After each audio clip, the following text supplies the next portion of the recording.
बिहार में कमोबेश यही स्थिति है। लोगों के मन में आक्रोश है और आक्रोश का ही परिणाम देखिए कि कितनी बड़ी सभा है, लोग किस तरह से स्फूर्त आ रहे हैं। ये दर्शाता है कि बिहार में बदलाव असंभावी है, परिवर्तन होकर रहेगा।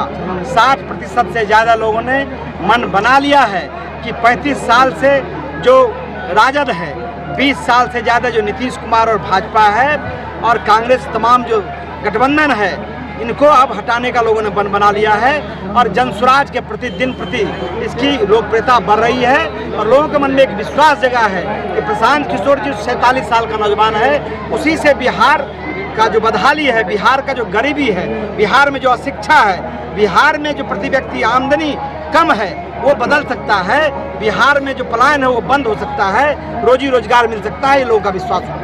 यहाँ आरजेडी और बीजेपी दोनों, मतलब आरजेडी जो है कि मुस्लिम को बंधुआ मजदूर बना के रखी हुई है और बीजेपी जो है भूमिहार को, लेकिन वोट लेना चाहती है लेकिन उम्मीदवार नहीं चाहती। भाई भाजपा जो है वो हिंदुओं को बंधुआ मजदूर बना के रखा है और जो राजद कांग्रेस है वो मुसलमान को बंधुआ मजदूर बना दिया है। और यही कारण है कि इतना दिन तक लगभग आप देखिएगा तो 40 वर्ष कांग्रेस और 15 साल लालू जी, उसके बावजूद भी सबसे ज़्यादा गरीबी कहाँ है? मुसलमानों में है।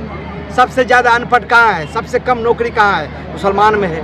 आप देखिए 20 साल से जिस हिंदू की बात करते हैं, सबसे ज़्यादा पढ़ा लिखा कम जो अति पिछड़ा समाज का लोग है उसमें है। जो दलित है 52 से आरक्षण लागू है, कहाँ उसमें लोग मिलता है? उसमें कोटा खाली चला जाता है। वो क्यों चला जाता है? प्रशांत किशोर जी यही कहते हैं कि जब तक समाज के गरीब लोगों को आगे आप नहीं उठाइएगा, उसको जागरूक नहीं कीजिएगा, उसको समाज के मुख्य धारा में नहीं लाइएगा, तब तक किसी के जीतने से कुछ नहीं होने वाला है। आज तक लोगों ने जाति के नाम पर, धर्म के नाम पर, कट्टा के नाम पर, कट्टरता के नाम पर वोट लिया है।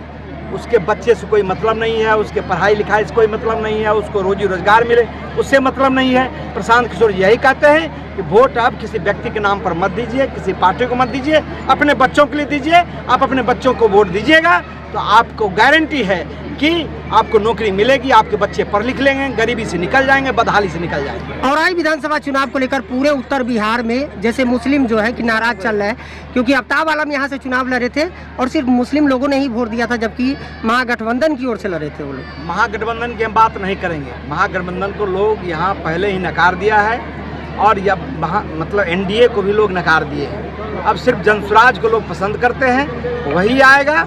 आप देख लीजिएगा 2 महीने के बाद चुनाव परिणाम आएगा तो अप्रत्याशित परिणाम आएगा और जो भ्रष्टाचार में लिप्त हैं, चाहे एमएलए हो, एमपी हो, मंत्री हो या अधिकारी हो, जनसुराज ने पहले ही कहा है कि बिहार के सबसे भ्रष्टतम जो राजनेता हैं और जो ब्यूरोक्रेट हैं उसकी सूची जनसुराज ने बनाया है।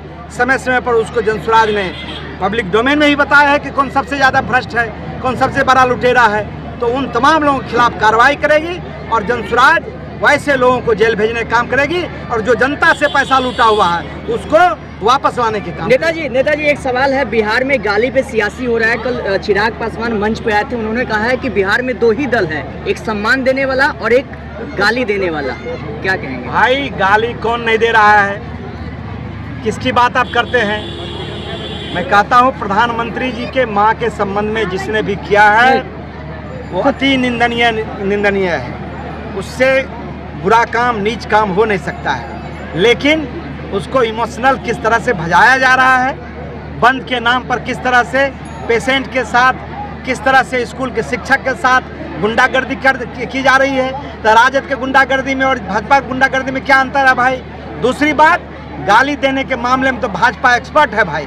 आप नाम याद कीजिए ना, उसके केंद्रीय मंत्री, उसके एक ऐसे मंत्री हैं जिन्होंने माए बहन लगाकर कितना गाली दिया है, कितना अभद्रता शब्द का इस्तेमाल किया है। उसकी पूंजी ही है नफरत फैलाओ, इसकी पूंजी है राजद की, यही पूंजी है गुंडागर्दी करो।